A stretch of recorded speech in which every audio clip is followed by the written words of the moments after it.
Well, the mail is here, and Dungeon in a Box has come up with something to do for month 8. I don't know how much more they can escalate things from where they've been, but let's find out. Raid on the Library of Secrets. I love the look of this. That looks very exciting. Update from Dungeon in a Box. Hello, we apologize you have not received all of your custom minis on time. We will fulfill any missing minis as soon as we can in future boxes. Yeah, okay. So, more stuff coming. So this is all from Nolzur's Marvelous Miniatures, which is a line that Wizards puts out themselves. It's not bad. It's actually pretty decent stuff. You get it for a pretty good price. They sent brass brads, and I don't know why. Weird. Okay, so your options are Renestel Quirlinde, or The One Who Turns the Page. Those look interesting. I'm excited to figure out what's going on with all of that. I'm thinking there's a clockwork theme, because there's a monodrone and a duodrone, which are clockworks. So I think there's going to be a clockwork theme to this. Oh, that looks like a clockwork sphinx, and I am so into that. It's like flying scrolls, yeah, some clockwork men, clockwork guardians, giant statue that's probably going to turn out to be a golem of some description. There is a lot of cool stuff to look at in here, and a dragon made of books and paper. So I think they're going to be just finding ways to just ease you into harder and harder dragons as this goes on. Ooh, I am getting Baldur's Gate vibes, actually, from the library. Definitely reminds me of when you return to Candlekeep. And then this side is probably more floors of that same library, just based on the title of the module and everything. That looks neat. And then we've got our 3D terrain to assemble, which is also looking pretty cool. I'm seeing gears. I'm thinking I was right about the clockwork thing.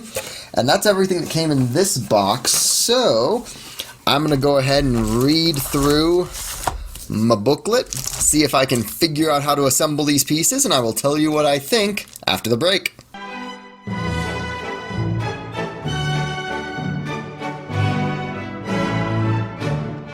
Raid on the Library of Secrets. More or less kind of what I was expecting. There were a few twists I didn't see coming in this, but overall it was magical library filled with clockworks. Kind of a sad ending, if I'm honest. Like, it feels like a very Pyrrhic victory, which I don't want to give away too much, but yeah.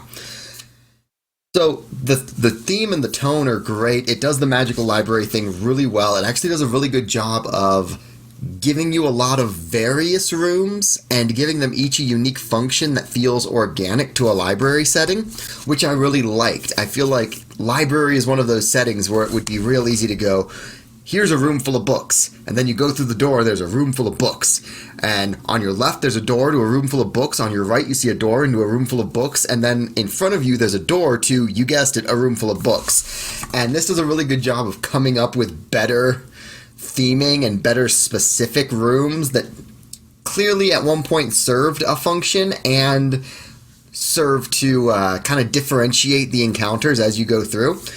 The random encounter tables in this one are great. We see the far elves get involved in things again, which is fantastic. The highlight of this box for me, though, was the assemblable terrain. And that has not always been the case in these boxes, but Dungeon in a Box has actually gotten really, really good about making sure that the assembly guides are on the website and are very clear and easy to follow. The first couple of months I was getting this one, they weren't always getting those posted, but now they are, and it works a lot better. Wanted to actually clear something up with that statement. I think just while I was doing the initial recording, I was misremembering things. They have been getting them on the digital dungeon. What I meant to say was, what's on the digital dungeon hasn't always been as helpful as it was this month. There were still times I looked at the digital dungeon and had a little bit of trouble figuring out what I was supposed to do, or the digital dungeon didn't go up with those instructions until a little bit later. The problem in the first few months was I didn't know that content was in the digital dungeon. So that's where I got a couple of different pieces of this confused in my mind. I just wanted to clear up exactly what I was trying to say there, because I do really think that they've done a very good job in general. So I just wanted to say what I meant to say. This one is one of my favorites they've sent, and it might be one of the coolest things I now have for RPG tabletop stuff, because it's got these runes on the center wheel that define the flow of combat, and the gears work, right? Functioning gears in a whole assembly. Like, I put this together before I read through the booklet, and I already knew I loved this thing. And then I see how it fits into the flow of the combat in the room you encounter this in, and it's super cool, because each of these different colored runes has a different sort of area of effect. And there's rules for going up and interacting with this thing, and it's so neat. I love this thing. So that's the highlight of this for me. As I finish up talking about it, we'll hop to just a quick shot of the studio to take a look at some of the minis we got. I do really think they're getting interesting with the... They're keeping it pretty interesting with the side characters you can pick up over the course of your adventures. I can see what minis they meant to include when they sent the elf wizards and the clockworks, and I can kind of see what they were replacing that they would have intended to send.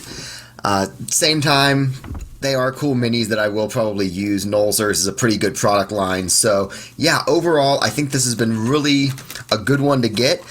And very, very soon, I'll finally get to start this campaign with a group of players, which I've been looking forward to since I started getting these in the mail. So Session 1 will be happening soon.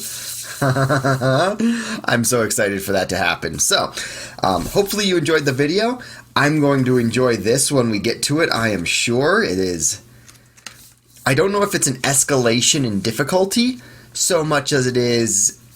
you're still digging into the secrets of what's going on, which has been really cool, and I've been liking that. So, looking forward to whatever comes in the mail next, and when that happens, I'll bring you guys in to take a look. Later, y'all. Thank you for watching. Please share the video with a friend or several friends, and let me know in the comments if there's anything you'd like to see me draw in a future video. Later, y'all.